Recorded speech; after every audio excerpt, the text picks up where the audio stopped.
Al-Iman TV, sarana penyubur keimanan.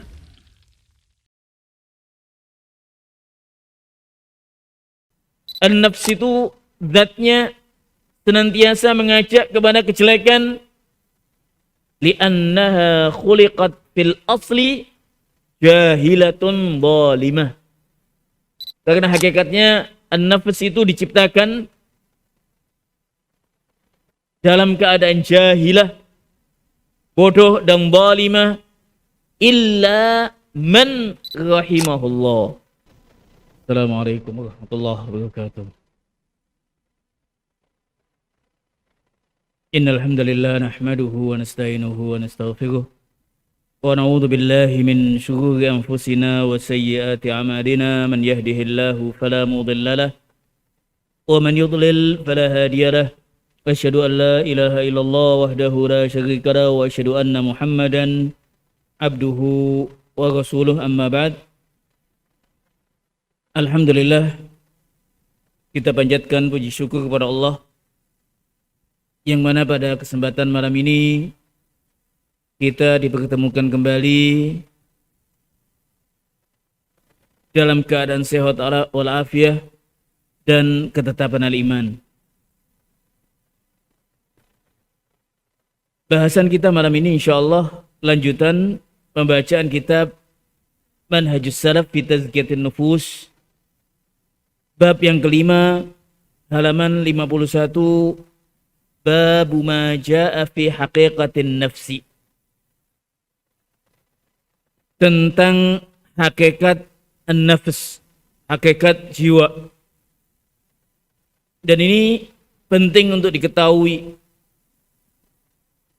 sebelum kita mengetahui penyakit-penyakitnya dan bagaimana kita mengobatinya, maka kita mengetahui pula hakikat an-nafs itu.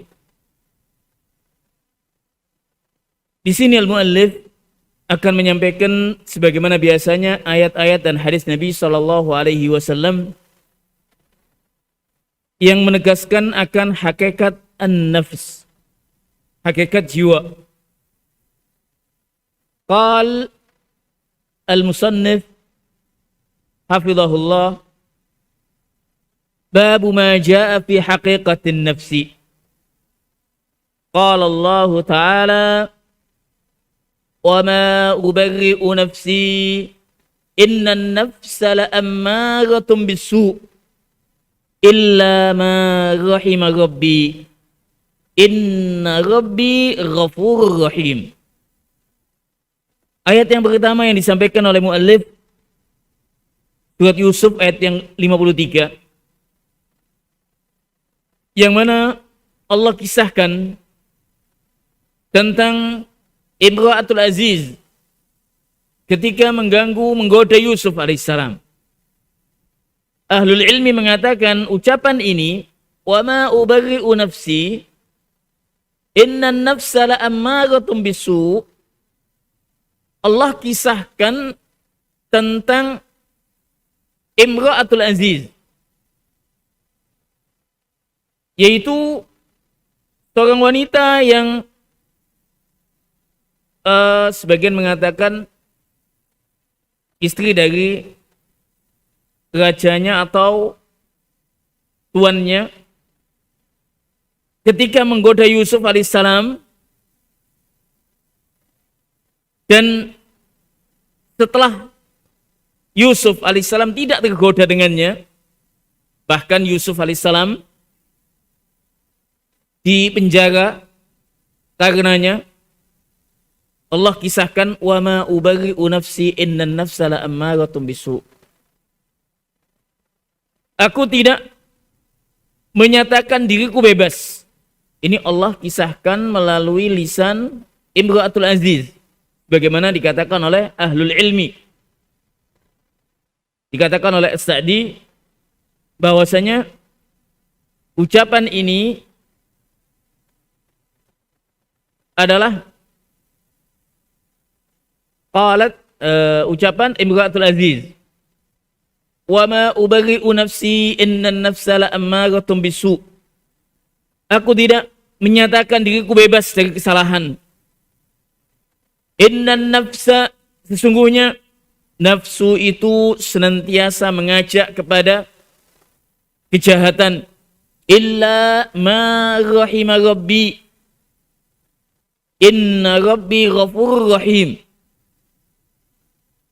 Kecuali yang dirahmati oleh Allah Azza wa Jal. Sesungguhnya Allah Tuhanku Maha Pengampun lagi Maha Penyayang. Jadi ayat ini menjelaskan tentang jiwa atau an-nafs. An-nafs sebagaimana yang telah dijelaskan ada 3 macam. Salah satunya disebutkan dalam ayat ini, ammaratum bisu, senantiasa mengajak kepada kejahatan, senantiasa mengajak kepada kemaksiatan, kepada kesyirikan, kepada kejelekan. Al-Imam Ibnul Qayyim telah kita jelaskan pula ucapan penjelasan Al-Allamah Ibnu Utsaimin pada kitab ini. Nafsu ada 3, mutmainnah, lawwamah, dan ammaratun bisu. Al-Imam Ibnul Qayyim pula menjelaskan hal yang sama. Asli ucapan ahlul ilmi dalam masalah ini banyak kembali kepada Al-Imam Ibnul Qayyim. Bahwasanya Al-Imam Ibnul Qayyim menukilkan sebelum menjelaskan macam-macam an-nafs, bahwasanya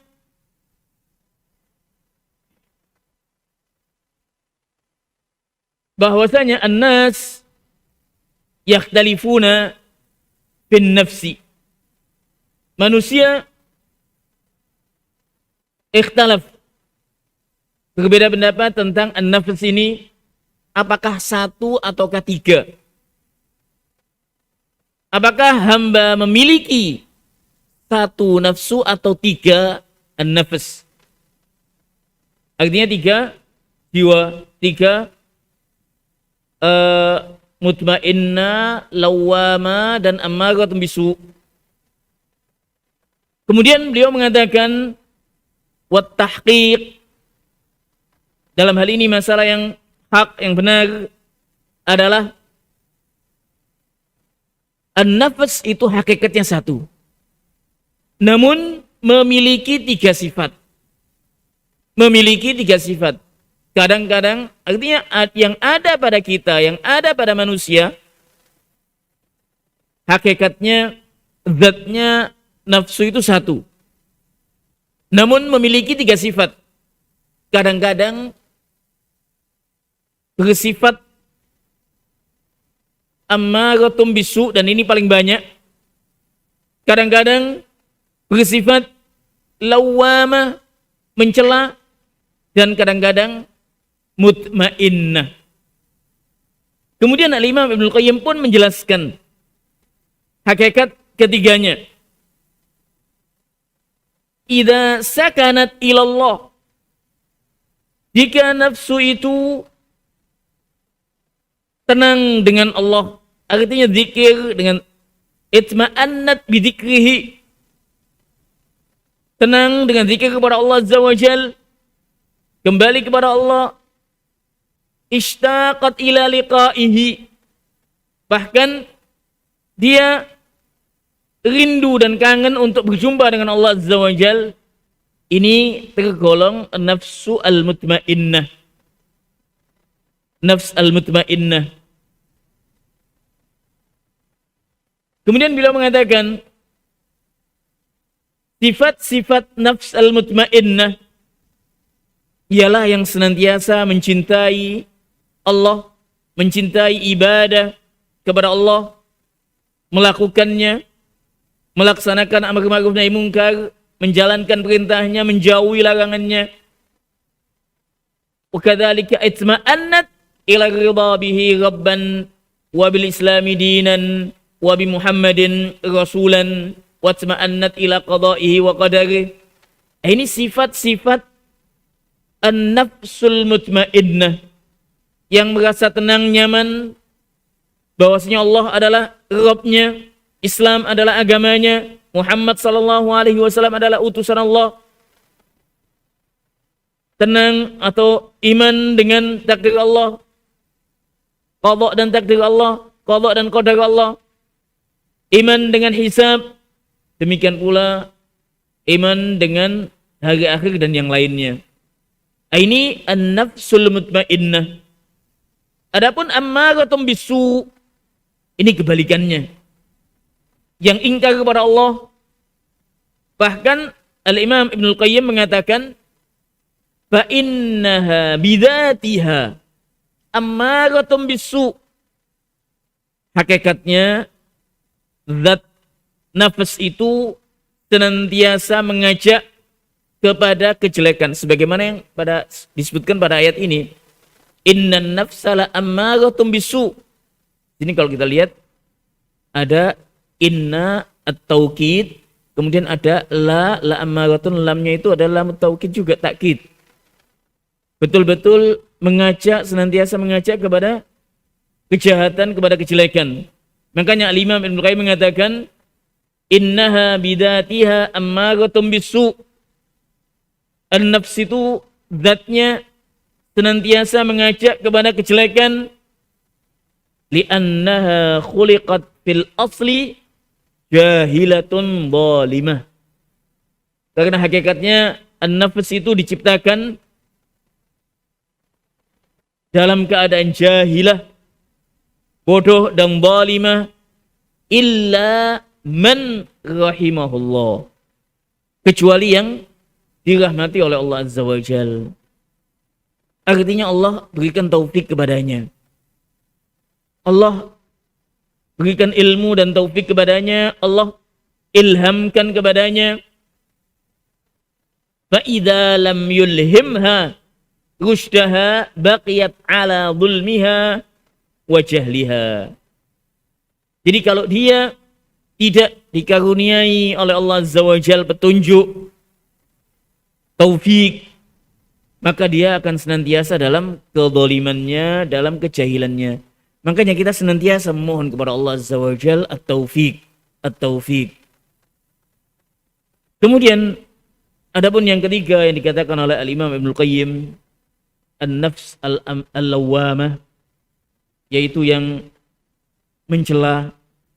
Apabila dia melakukan kebaikan, dia akan dicela. Kenapa dan bagaimana, kenapa kok tidak, istilahnya dia dicela karena dia melakukan kebaikan, kenapa kok tidak melakukan kejelekan. Sebaliknya, ketika dia melakukan kejelekan, dia akan dicela kenapa tidak melakukan kebaikan. Ini yang sebagian dikatakan oleh ahlul ilmi, dan di sini dinukilkan banyak sekali oleh Al-Imam Ibnul Qayyim dalam kitabnya Ighathatul Lahfan. Jadi kesimpulannya di sini pada ayat 53, bahwasanya nafsu itu senantiasa mengajak kepada kejahatan, kejelekan, kesyirikan, kemaksiatan, kecuali yang dirahmati oleh Allah Azza wa Jalla.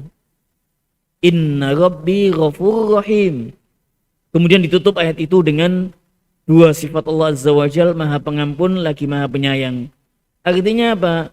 Pengampun bagi hamba-hambanya yang taubat kepada Allah atas apa yang telah dilakukan oleh dirinya, oleh jiwanya. Dia kembali kepada Allah setelah melakukan kejelekan, setelah melakukan kesyirikan misalkan. Dia kembali kepada Allah, taubat kembali kepada Allah. Dan Allah Azza wa Jalla Maha Penyayang bagi hamba-hambanya al-muttaqin. Qal fa inna rabbi ghafurun liman tajarra'a 'ala dzunubi wal ma'asi idza taba wa anab. Allah Azza wa Jalla Maha Pengampun bagi siapa yang terjatuh kepada kemaksiatan, kesyirikan, kemaksiatan, dosa, jika dia taubat kepada Allah Azza wa Jalla, kembali kepada Allah Azza wa Jalla. Rahimun, Allah Maha Penyayang biqabuli taubatihi wa taufiqihi lil a'malis salihah. Allah Maha Penyayang dengan menerima taubat hambanya, mengarahkan, memberikan taufik kepada amalan-amalan yang soleh. Wa qala ta'ala, inna aradna al-amanata 'ala as-samawati wal-ardi wal-jibal fa'abayna an yahmilnaha wa ashfaqna minha wa hamalaha al-insanu innahu kana zaluman jahula. Ayat yang kedua yang dikatakan oleh muallif, yang disampaikan oleh muallif, surat Al-Ahzab ayat 73. Al-Ahzab ayat 73 yang mana Allah Azza wa Jal menegaskan bahwasanya dialah Allah yang telah menawarkan amanah. Dikatakan oleh ahlul ilmi as-Sa'di di antaranya, amanah di sini adalah imtithal al-awamir wajtinab al-maharim, yaitu amanah dalam menjalankan perintah Allah dan menjauhi segala maksiat Allah. Termasuk amanah adalah tidak menyekutukan Allah, mentauhidkan Allah. Amar ma'ruf nahi munkar adalah amanah. Demikian pula menjalankan sunnah ini adalah amanah. Inna aradnal amanah 'alas samawati wal ardi wal jibal. Allah menawarkan amanah ini, mentauhidkan Allah, mengesahkan Allah, menjalankan perintah Allah dan menjauhi maksiat Allah. Tawarkan kepada langit dan bumi, namun langit, bumi dan gunung, namun tidak ada yang mau menerimanya, enggan menerimanya. Dikatakan oleh ahlul ilmi, dikatakan di sini, mengapa enggan? Enggan bukan karena takut, tidak khaufan, enggan bukan karena maksiat kepada Allah, ya. La isyanan li rabbihinna wala zuhdan fi thawabih. Bukan karena takut, bukan karena maksiat, ya. Bukan karena maksiat, ya, istilahnya ketika dikasih amanah menolak, mendurhakai Allah, tidak. Bukan juga zuhdan fi thawabih, tidak menginginkan pahala di sisi Allah, tidak. Melainkan khaufan alla yaqumna bima hummilna. Mereka enggan, makhluk Allah, langit, bumi, gunung, enggan memikul amanah ini, khawatir tidak bisa menjalankan amanah. Jadi bukan isyanan, maksiyah, mendurhakai Allah atas perintah Allah, tidak. Bukan tidak menginginkan pahala di sisi Allah, tidak. Melainkan takut tidak bisa menjalankan amanah ini. Wa ashfaqna minha wa hamalaha al-insan. Kemudian ketika semuanya enggan, kemudian manusia memikulnya, mengambil amanah ini. Innahu kana zaluman jahula. Ini sifat yang disifati oleh Allah Azza wa Jal, bahwasanya manusia itu adalah zalim, memiliki sifat zalim dan juga bodoh. Kalau kita lihat ayat yang selanjutnya, ayat Al-Ahzab ayat 73, Allah menegaskan bahwasanya manusia nanti terbagi menjadi 3. Dari amanah yang Allah amanahkan kepada manusia ini, yang dipikul oleh manusia, manusia terbagi menjadi 3. Ada yang munafik, ada yang musyrik, dan ada yang mukmin. Ada yang munafik, yaitu yang menampakkan sesuatu yang tidak ada pada hatinya. Artinya dia apa yang dilakukan dikatakan menyelisih yang ada di hatinya. Dia mungkin mengatakan iman kepada Allah, mengatakan sholat atau menjalankannya, namun hatinya tidak mengimani Allah. Dan yang kedua, musyrikun, meninggalkan keimanan baik zahir maupun batin. Baik secara zahir maupun batin. Dan kelompok yang ketiga adalah al-mu'min, yang beriman kepada Allah baik secara zahir maupun batin, hati dan luarnya iman kepada Allah. Iman kepada Allah dan menjalankan apa yang diwajibkan oleh Allah Azza wa Jalla. Makanya Allah Azza wa Jalla menegaskan pada ayat 73, liyu'adziballahu al-munafiqina wal munafiqat. Ini kelompok yang pertama. Agar Allah mengadab al-munafiqina wal munafiqat, kaum munafiqin laki-laki dan wanita, wal musyrikin wal musyrikat, demikian pula yang menyekutukan Allah laki-laki maupun wanita, wa yatuballahu 'alal mu'minina wal mu'minat. Ini kelompok yang ketiga. Jadi kelompok yang pertama al-munafiq, kelompok yang kedua al-musyrik, dan kelompok yang ketiga al-mu'min, yang iman kepada Allah baik dengan hati maupun dengan amalan-amalannya, zahiran wa batinan, wa kana Allahu ghafurur rahima, dan Allah Maha Pengampun lagi Maha Penyayang. Ayat ini, ayat 72, menjelaskan akan hakikat manusia pada asalnya zalim wa jahil, illa man rahimah rabbuh, kecuali mereka yang dirahmati oleh Allah Azza wa Jal. Artinya apa? Dia yang telah diberi taufik oleh Allah Azza wa Jal, diberi petunjuk oleh Allah Azza wa Jal, dan dirahmati oleh Allah Azza wa Jal, baik dengan bekal ilmu agama, baik senantiasa ibadah kepada Allah Azza wa Jal, insya Allah dia tidak tergolong pada zaluman jahula. Jadi sifat dasarnya dikatakan oleh Allah zaluman jahula. Ini apa hubungannya dengan hakikat an-nafs? Ya tadi itu, bahwasanya an-nafs kama qala Ibnu Qayyim bidatiha, sebagaimana Imam Ibnu Qayyim tadi mengatakan bahwasanya jiwa manusia hakikatnya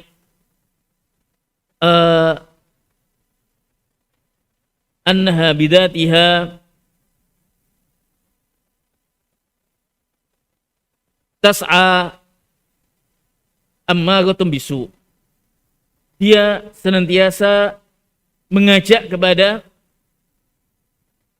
kejelekan-kejelekan. Li'annaha khuliqat fil asl jahila wa zalima. Karena hakikatnya dia diciptakan dalam keadaan jahil dan zalim. Wa kana an-nabiy sallallahu alaihi wasallam وكان النبي صلى الله عليه وسلم إذا خطب بين يدي خطبته قوله إن الحمد لله نحمده ونستعينه ونستغفره ونعوذ بالله من شرور أنفسنا ومن سيئات أعمالنا من يهده الله فلا مضل له ومن يضلل فلا هادي له. Ini kaitan dengan khutbah yang senantiasa disampaikan oleh Nabi SAW, yang banyak dikenal dengan khutbatul hajah. Dan khutbatul hajah ini ada tulisan yang ditulis oleh Ibn Taimiyah tentang khutbatul hajah dalam salah satu tulisan Majmul Fatawa, dan sudah ditahqiq oleh ahlul ilmi. Demikian pula Al-Allamah Al-Albani punya kitab tulisan. Demikian pula tilmidhu Syekh Ali Hasan rahimahumullah memiliki tulisan tentang khutbatul hajah. Dalam khutbatul hajah ini penuh dengan ketauhidan, keesaan kepada Allah. Yaqul an-nabiy sallallahu alaihi wasallam, innal hamdalillahi nahmaduhu wa nasta'inuh wa nastaghfiruh. Bahwasanya segala puji kepada Allah. Kita mengagungkan Allah, memuji Allah, meminta pertolongan kepada Allah dan meminta ampunan kepadanya. Ini kalau kita kupas, kalau kita lihat banyak sekali ketauhidan kita kepada Allah, artinya pemurnian tauhid kepada Allah Azza wa Jalla. Kemudian Nabi SAW mengajarkan kita untuk isti'adah. Sedikit faedah disebutkan oleh Syekh Ali bin Hasan Al-Halabi rahimahullah. Adapun tambahan, sebagian menambahkan wanastahdi. Wanastahdi, tambahan ini la aslalaha. Tambahan, sebagian mengatakan innal hamdalillahi nahmaduhu wa nasta'inuhu wa nastahdihi wa nastaghfiruh. Tambahan wa nastahdihi hadalah aslalah. Tambahan tidak ada dasarnya. Dan sebaiknya kita mencukupi atau mencukupkan dengan apa yang ada dalam sunnah. Tidak menambahkan lafaz-lafaz dalam khutbah al-hajah. Wa na'udzu billahi min syururi anfusina wa min sayyiati a'malina. Nah, ini syahid. Syahid dalam bab tazkiyatin nufus tentang hakikat an-nafas. Di sini ucapan Nabi sallallahu alaihi wasallam, doa Nabi sallallahu alaihi wasallam, perlindungan Nabi sallallahu alaihi wasallam. Nabi sallallahu alaihi wasallam meminta pertolongan kepada Allah. Wa na'udzu billah, kami berlindung dengan Allah, kepada Allah, min syururi anfusina. Pakai shin ya, bukan pakai sin, pakai shin. Kami berlindung kepada Allah dari kejahatan-kejahatan, kejelekan-kejelekan jiwa-jiwa kami. Wa min sayyiati a'malina, dan juga dari amalan-amalan kita yang jelek. Ini asyahid. Asyahid dalam bab tazkiyatin nufus. Al-Imam Ibn Al-Qayyim menyebutkan dalam Ighathatul Lahfan, ista'adha an-nabiy sallallahu alaihi wasallam min syarrin nafsi umuman wa min syarri ma yutawalladu minha wa minal a'mali. Di sini Nabi sallallahu alaihi wasallam berlindung dari kejahatan jiwa dan juga yang dibuahkan dari amalan. Kalau sudah jiwa itu jahat, akan membuahkan amalan yang jelek, kemaksiatan yang akan dimunculkan, kesyirikan yang akan dimunculkan, kebid'ahan yang akan muncul. Itu sumbernya dari mana? Syururi anfusina. Jeleknya, jahatnya jiwa. Kemudian muncul amalan-amalan yang sayyi. Makanya dikatakan oleh Ibnu Qayyim, anna nabiyya ista'adha min sifatin nafsi wa amaliha. Bahwasanya Nabi SAW berlindung dari sifatnya an-nafs. Apa sifatnya an-nafs? Syar, jelek. Sifat dasarnya adalah syar, jelek, jahat. Dan juga dari amalan-amalan yang ditimbulkannya nantinya. Kalau sudah hatinya jelek, nafsunya jelek, pasti amalannya akan yang ditimbulkan, dimunculkan pastinya jelek. Waqal, bagian dikatakan oleh Ibnu Qayyim juga, ista'adha an-nabiy sallallahu alaihi wasallam minal uqubati wa asbabiha. Pada hadis ini juga An-Nabi sallallahu alaihi wasallam berlindung kepada Allah Azza wa Jal dari uqubah, akibat perbuatan jeleknya jiwa ataupun amalan-amalan yang kita lakukan jelek, dan juga sebab penyebab-penyebabnya. Sekali lagi di sini Asyahid pada bab hakikatun nafs. Hakikat nafs itu adalah syar, yaitu jelek, mengajak kepada kejahatan, mengajak kepada kesyirikan, mengajak kepada kemungkaran, dan kita hendaknya berlindung kepada Allah Azza wa Jal dari jiwa yang demikian. Man yahdihillahu fala mudhillalah. Ini kaitan dengan hidayah. Ini kalau kita kupas sekali lagi tentang khutbatul hajah ini banyak sekali fawaidnya. Bagaimana yang ditulis oleh Al-Imam Al-Albani, lahu kitab khas tentang hadis ini. Siapa yang mendapatkan petunjuk dari Allah, maka tidak ada satupun yang bisa menyesatkannya. Wa man yudlil fala hadiyalah. Siapa yang disesatkan oleh Allah Azza wa Jal, maka tidak ada satupun yang bisa memberikan hidayah baginya. Makanya kita senantiasa memohon kepada Allah Azza wa Jal taufik, hidayah, iyyaka na'bud wa iyyaka nasta'in. Dan ini doa yang senantiasa kita ucapkan kepada Allah dalam sholat kita 5 kali dalam 5 waktu ya, 17 kali kita ucapkan iyyaka na'bud wa iyyaka nasta'in. Namun kadang-kadang kita membacanya kadang-kadang ya membaca gitu aja, kurang memahami hakikatnya. Iyyaka na'bud wa iyyaka nasta'in. Padahal hakikatnya apa? Iyyaka na'bud, hanya kepadamu kita ibadah dan hanya kepadamu ya Allah kita meminta pertolongan. Kalau kita pahami hakikatnya, kita apapun yang kita lakukan hendaknya diniatkan ikhlas karena Allah, ibadah kepada Allah, dan hendaknya al-mu'min al-mu'mina, al-muslim al-muslimah senantiasa meminta pertolongan Allah. Laula taufik minallah, tidak akan terwujud. Jika tidak ada taufik dari Allah, isti'anah dari Allah, tidak akan terwujud. Apa yang kita lakukan, aktivitas kita, ibadah kita khususnya, ataupun amalan-amalan kita, amalan tijarah kita, amalan dagang kita, amalan-amalan yang lainnya, laulal isti'anah, laula al-aun minallah, kalau bukan pertolongan Allah tidak akan terwujud. Jadi ini doa yang paling yang senantiasa kita ucapkan dalam Fatihah. Al-Imam Ibnul Qayyim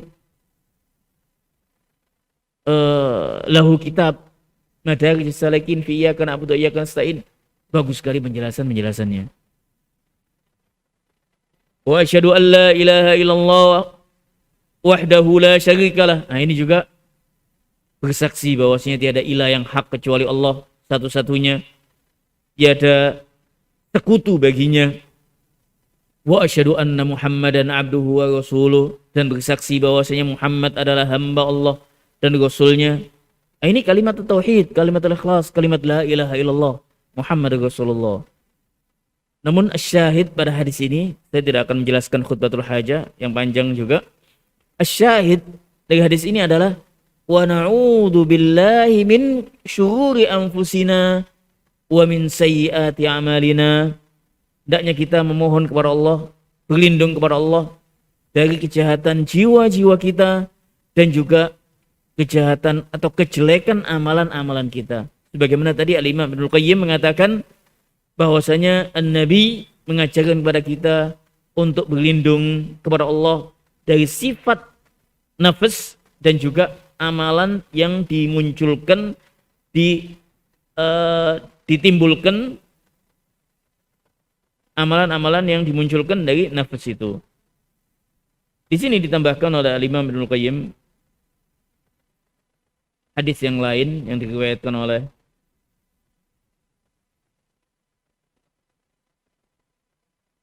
Tirmidzi, kisahnya Husain. Suatu ketika Nabi mengatakan kepada Husain, ya Husain, waktu itu masih dalam agama nenek moyangnya menyekutukan Allah. Ya Husain, kam ta'bud al-yawma ilahan. Wahai Husain, berapa yang kau ibadah, berapa sesembahan yang kau ibadahi, berapa ilah yang kau sembah sehari ini. Dikatakan oleh Husain, sab'ah, 7. sittatun fil ardi wa wahidan sittatan fil ardi wa wahidan fis sama. 6 yang ada di bumi dan 1 yang ada di langit. Kemudian Nabi mengatakan kepadanya, hadis ini dikatakan oleh Syekh Ali Sahih, disebutkan dalam tahqiq Mishkat al-Masabih. Kemudian dikatakan kepadanya oleh Nabi sallallahu alaihi wasallam, "Famanil ladzi tu'iddu li raghbatika wa rahbatik?" Siapa yang kau mohon dalam keadaan yang sangat dan sekiranya engkau menginginkan sesuatu, jika engkau menginginkan sesuatu atau engkau takut akan sesuatu. Qal alladzi fis sama. Yang aku inginkan di saat yang demikian, aku memohon kepada yang di langit. Qala aslim hatta u'allimuka kalimatin yanfa'uka Allahu biha. Kalau gitu masuklah Islam.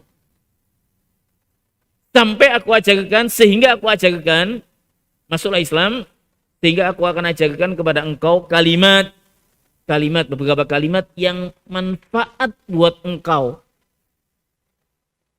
Disebutkan dalam hadis itu, fa aslama faqala an-nabiyyu sallallahu alaihi wasallam, setelah dia masuk Islam, Nabi mengatakan, qul Allahumma alhimni rushdi wa qini syarra nafsi.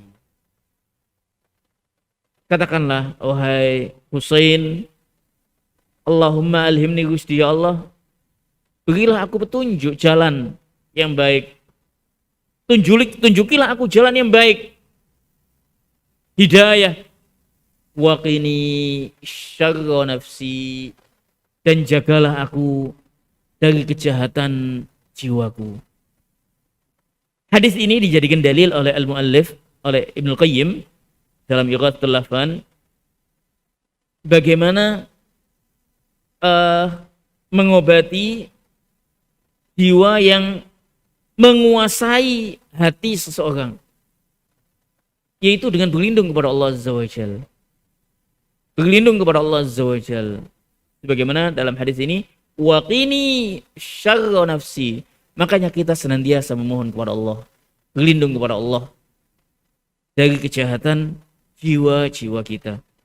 Pada hadis yang kedua, hadis yang diriwayatkan oleh Tirmidzi dalam kitab Waqala Abu Bakrin, hadis ini ada 2 riwayat, maksudnya sahabat Nabi SAW, Abu Hurairah dan Abdullah ibn Amr. Hadis diriwayatkan oleh Tirmidzi. Waqala Abu Bakrin radhiyallahu an, ya Rasulullah, murni bi kalimatin aquluhunna idza asbahtu wa idza amsayt. Ini kaitan dengan zikir yang ada dalam kitab Hisnul Muslim, insyaallah ini. Zikir pagi petang hendaknya dibaca, dijaga. Suatu ketika Abu Bakar Siddiq radhiyallahu an mengatakan kepada Nabi sallallahu alaihi wasallam, wahai utusan Allah, alimni. Bagian lafaz mengatakan alimni bi kalimatin. Bagaimana lafaz yang lain di sini disebutkan Allah halaman 1. Baik. Dalam lafaz yang lain disebutkan di sini, alimni syai'an aquluhu idza asbahtu wa idza amsayt. Di sini dikatakan murni bi kalimatin, perintahkanlah kepadaku wahai Muhammad, wahai utusan Allah, dengan kalimat-kalimat yang apabila aku ucapkan kalimat-kalimat itu di pagi hari, supaya aku ucapkan kalimat-kalimat itu di pagi hari dan di sore hari. Dalam kalimat yang lain tadi dikatakan alimni syai'an, ajarilah aku kalimat sesuatu ya yang aku ucapkan di pagi dan sore hari. Qala sallallahu alaihi wasallam, qul, katakanlah wahai Abu Bakar Siddiq, Allahumma fatiras samawati wal ardh, Ya Allah, zat yang menciptakan langit dan bumi, alimul ghaibi wasyahadah, maha mengetahui yang gaib dan yang nyata, rabba kulla syai'in wa malikahu, yang memiliki segala sesuatu. Asyhadu an la ilaha illa ant, aku bersaksi tiada ilah yang hak kecuali engkau. Kemudian dikatakan, a'udzu bika min syarri nafsi wa syarri syaitani wa syirkih. Ini syahid. Syahid di sini, aku berlindung kepada engkau wahai Muhammad, aku berlindung kepada engkau ya Allah. Ini yang diajarkan oleh Nabi kepada Abu Bakar Siddiq radhiyallahu an. Aku berlindung kepada engkau wahai ya Allah dari kejahatan jiwaku. Ini menunjukkan bahwasanya al-asl, sifat dasar nafs itu adalah mengajak kepada kejelekan. La ammaratum bisu. Tidak cukup dengan itu, wa syarri syaitani wa syirkihi, dan kejahatan syaitan serta antek-anteknya atau anak buahnya. Jadi di sini ini kejahatan itu ada dua. Internal kita, nafsu kita, dan ada eksternal yang di luar, yaitu asyaitan dan a'wanu, dan mereka yang sekutu-sekutu atau anak buah syaitan tadi itu. Qal wa an aktarifa ala nafsi su'an aw ajurahu ila muslim. Aku berlindung kepada engkau melakukan atasku kejelekan. Jadi aku berlindung kepada, istilahnya berlindung kepada Allah, ya.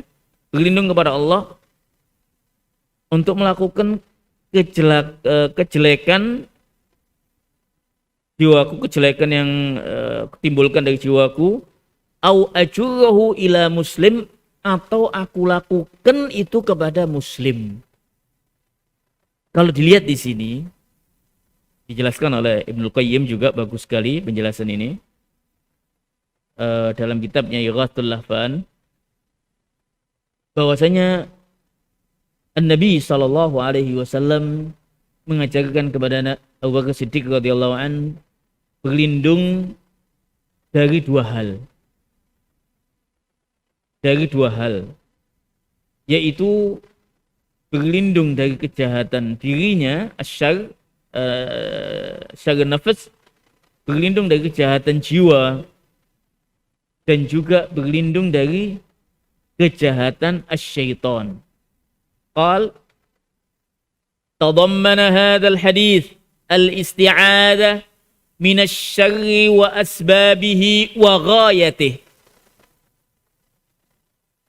Hadis ini mencakup perlindungan kepada Allah dari kejahatan jiwa, sebab, dan juga ghayah, artinya tujuannya. Fa inna syarra kullahu imma yasduru minan nafsi aw minasyaitan. Karena kejelekan, kejahatan, kesyirikan, kemungkaran bisa jadi timbul dari nafsu atau dari syaitan. Wa ghayatuhu imma an ta'uda 'ala al-'amil aw 'ala akhihi muslim. Dan kejelekan tadi bisa berpengaruh kembali kepada pelakunya atau kepada muslim yang lainnya. Jadi kalau seorang melakukan kesyirikan, kemaksiatan, bisa kembali kepada dirinya. Artinya apa? Kembali kepada dirinya kejelekan itu, yang pasti Allah akan membalasnya. Dan mungkin akan ada cobaan-cobaan yang lain. Artinya apa? Dampaknya dari maksiat itu akan dialami oleh pelaku atau berimbas kepada saudaranya yang muslim. Fatadammana al-hadits masdarai asyarr alladzaini yasduru anhuma wa ghayataihi allataini yasilu ilaihima. Jadi hadis ini mencakup dua sumber kejelekan, yaitu nafsu dan juga asyaiton. Dan berdampaknya kembali kepada pelaku atau kepada muslim yang lain. Sehingga di sini dikatakan hendaknya kita senantiasa mengucapkan ini di pagi dan sore harinya. Apabila dikatakan di pagi dan sore harinya, bahkan dikatakan di sini hendaknya dikatakan di pagi, sore, dan juga sebelum tidur. Wa idza akhadta madja'aka, jika engkau hendak tidur. Kita berlindung dari kejahatan jiwa kita yang ada pada diri kita, dan seorang tidak akan bisa berlepas dari nafsunya, melainkan dikendalikan dan senantiasa memohon kepada Allah Azza wa Jalla. Dia mau membunuh nafsunya, dia sendiri yang mati. Tidak bisa, itu sesuatu yang ada padanya, dikendalikan. Bagaimana mengendalikannya? Ya, dengan isti'anah kepada Allah yang pasti, dan juga melakukan ketaatan-ketaatan, menjauhi maksiat-maksiat Allah. Itu, dan ilmu asy-syar'i ini penting sekali dalam bekal kita membentengi ataupun mengendalikan nafsu tadi. Kemudian dikatakan wa an aqtarifa ala nafsi su'an. Jadi kejahatan yang ada pada diri manusia, yang ada internal dia, dan juga kejahatan syaitan, yaitu yang ada di luar, yang mempengaruhi dia dari luar. Syaitan ini juga yashmal, syaitan di sini mencakup syaitanul ins wal jin nantinya. Karena dalam hadis, dalam ayat itu kan kita Allah Subhanahu wa taala menyebutkan ada syaitanul ins wal jin. Kemudian dikatakan pada hadis ini wa an aqtarifa ala nafsi su'an, dampak yang didapat dari kejahatan tadi, kejelekan jiwa tadi, dampaknya bisa kepada pelakunya. Pelaku kesyirikan akan berdampak, pelaku kemaksiatan akan berdampak kepadanya, atau dampak kepada orang lain. Karena maksiat, al-ma'asi pasti memiliki dampak, baik kepada pelakunya atau kepada yang lain. Demikian pula semua bentuk kejahatan, semua bentuk kejelekan jiwa atau yang dimunculkan dari syaitan akan berdampak baik kepada pelaku atau kepada orang lain. Wallahi kalam jamil, ucapan bagus sekali punya Ibnu Qayyim ini di Ighatsul Lahfan. Baik. Adzan, saya lanjutkan sedikit atau adzan dulu aja lah. Yu'adzin, ahsan yu'adzin awalan.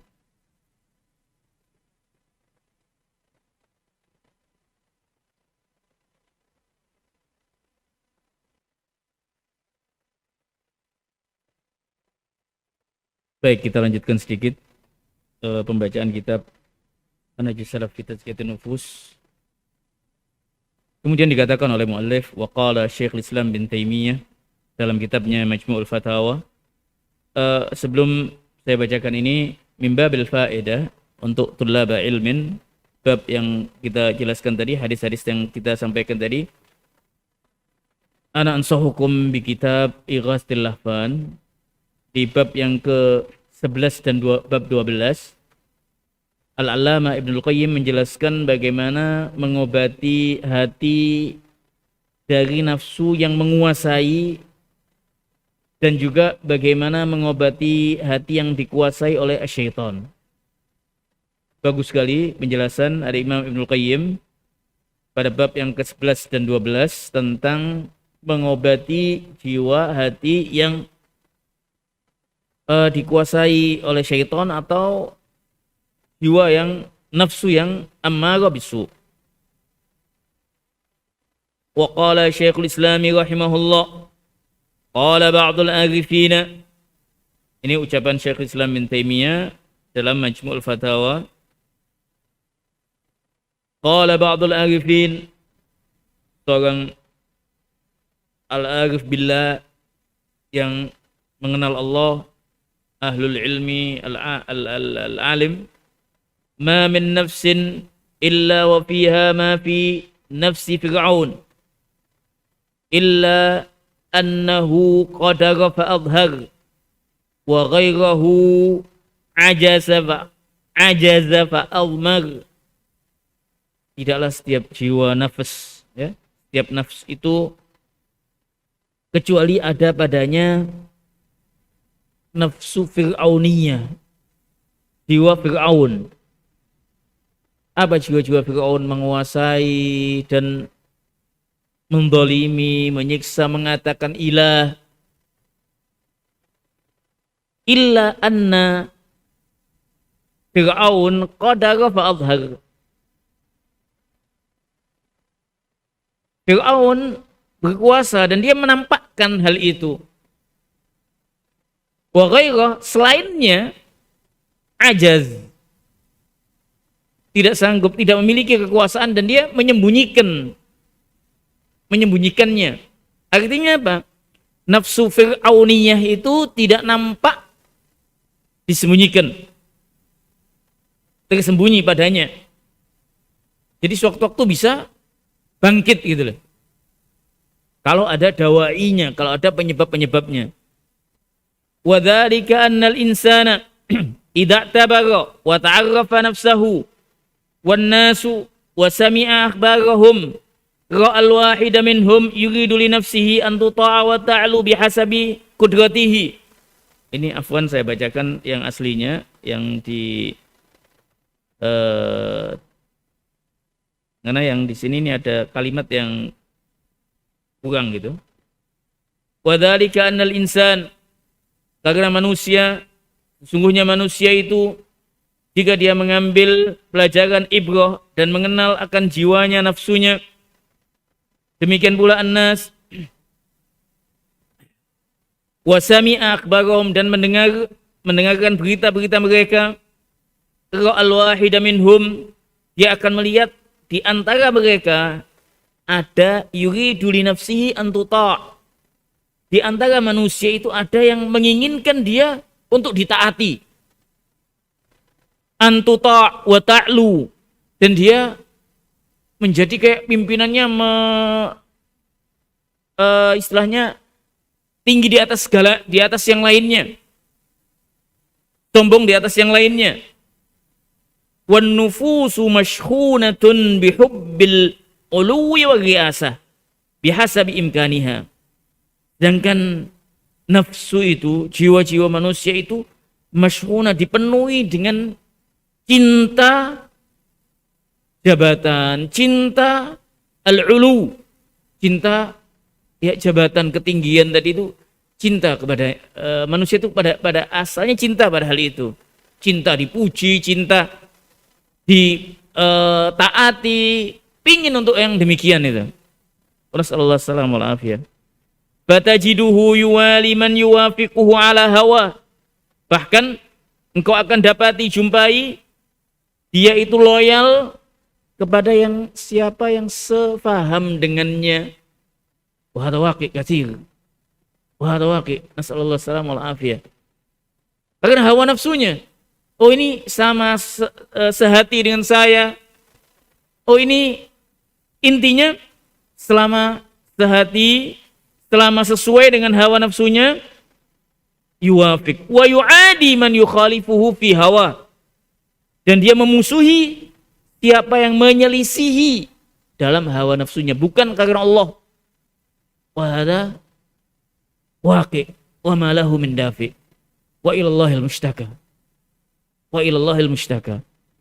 Ini banyak kita jumpai. Bukan hanya pada awamun nas, bahkan yang demikian kadang kita jumpai pada tullab ilmin. Pada tullab ilmin. Wa nas'alullah al-afiyah wassalama.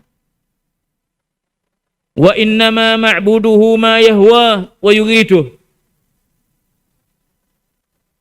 Wa innama ma'buduh, yang menjadi sesembahannya atau yang menjadi yang diibadahi adalah hawa nafsunya, apa yang diinginkannya itu. Yang menjadi Tuhannya itu apa yang diinginkannya itu, hawa nafsunya.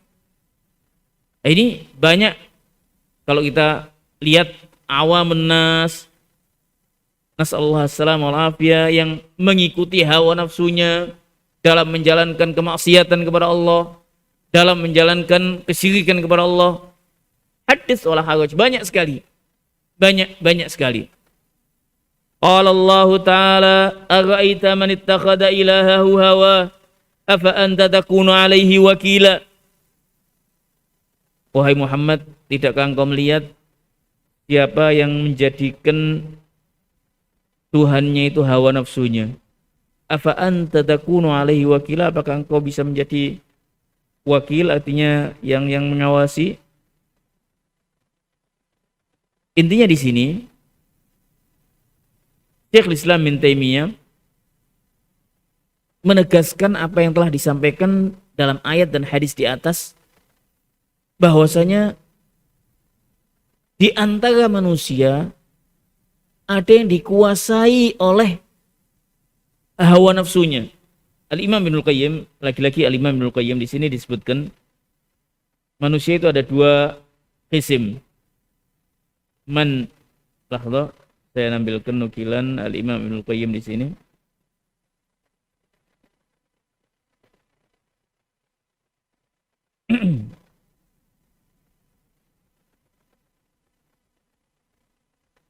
Manusia ada dua qism.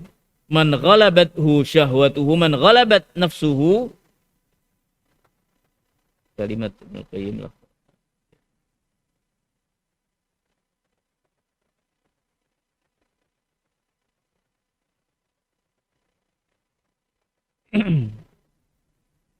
Baik, nah ini.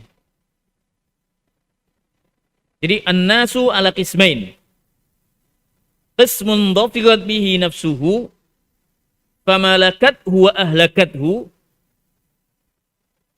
wa sarat taw'an laha tahta awamiriha. Jadi manusia nanti ada dua kelompok. Kelompok yang pertama yang dia dikuasai oleh hawa nafsunya. Dhafirat bihi nafsuhu. Jadi hawa nafsunya menguasainya. Famalakathu wa ahlakathu. Sehingga hawa nafsu menguasai dan membinasakannya. Wa saratu an laha tahta awamiriha. Sehingga dia mentaati apapun yang disampaikan oleh hawa nafsunya. Dia tahta awamiriha, dia di bawah pengaruh kendali hawa nafsunya. Qal wa man dhafirat bihi nafsuhu khasira wa halak. Siapa yang dikuasai oleh hawa nafsunya, dia akan rugi dan akan binasa. Wa qismun dhafiru binufusihim faqaharuha fasarat tau'an lahum munqadatan li awamirihim. Kelompok yang kedua, kelompok manusia yang kedua, yang bisa mengekang, mengendalikan nafsunya. Faqaharuha, jadi nafsunya dikendalikan. Sebagaimana yang Allah katakan dalam firman-Nya, wa amma man khafa maqama rabbih wa nahan nafsa 'anil hawa fa innal jannata hiyal ma'wa. Siapa yang takut akan hari perjumpaan dengan Allah dan mencegah, mengendalikan nafsunya, mengendalikan nafsunya untuk mengikuti hawa nafsunya, fa innal jannata hiyal ma'wa, maka tempatnya di surganya Allah. Jadi apa? Fasarat tau'an lahum, sehingga nafsunya itu taat dengan perintahnya. Munqadatun li awamirihim, melaksanakan perintah-perintah Allah Azza wa Jal. Dan man dhafira bi nafsihi aflaha wa anjah. Siapa yang dapat mengekang, mengendalikan nafsunya tadi itu, maka dia akan beruntung dan dia akan selamat. Nah, ini yang dikatakan oleh Al-Imam Syekh Islam Ibnu Taimiyah, bahwasanya manusia itu ada yang demikian, ada yang demikian. Banyak dari manusia itu yang yaitu tadi memiliki jiwa nafsu Fir'aun, yaitu untuk dipuji, ingin tinggikan, ingin ditaati, namun Fir'aun dikatakan di sini oleh Ibn Taimiyah memiliki kekuasaan sehingga dia tampakkan, dan kebanyakan manusia selain Fir'aun dia tidak memiliki apa-apa sehingga dia sembunyikan hal itu. Makanya ketika ada hal-hal yang memotivasi manusia itu untuk berbuat hal ini, maka dia langsung menjadi jiwa-jiwa Fir'aun. Wa qala Ibnul Qayyim, ittafaqas salikuna ila Allah ala ikhtilafi turuqihim wa tabayyun sulukihim ala anna an-nafsa qati'atan bainal qalbi wa bainal wusuli ila Rabb. Ini juga yang dikatakan oleh Al-Imam Ibnul Qayyim masih dalam Ighatsatul Lahfan. Insyaallah dah waktu. Ini banyak yang dikatakan di sini oleh dinukilkan dari kitab Ighatsatul Lahfan. Baik. Di sini dikatakan oleh Al-Imam Ibnul Qayyim, ittafaqas salikun ilallah, mereka yang jalan menuju Allah, meskipun berbeda jalan caranya ya, meskipun berbeda cara menuju Allah, mengatakan bahwasanya an-nafsu qati'atan bainal qalbi wa bainal wusuli ila Rabb, bahwasanya nafsu itu sebagai pemutus ya, pemutus antara hati dengan jalan menuju Allah. Maksudnya apa di sini? Kalau nafsu itu bisa dikendalikan, maka dia bisa menuju Allah Azza wa Jalla. Dikatakan di sini oleh Ibnu Qayyim, wala yusilu ilai illa ba'da tarkiha wa imatatiha bi mukhalafatiha wa dhufri biha.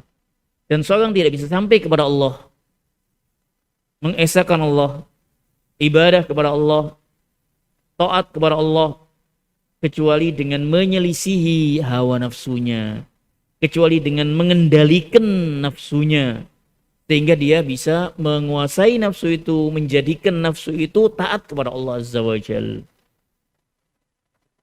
Jadi an-nafs qati'ah bainal qalbi wa bainal wusul ilallah.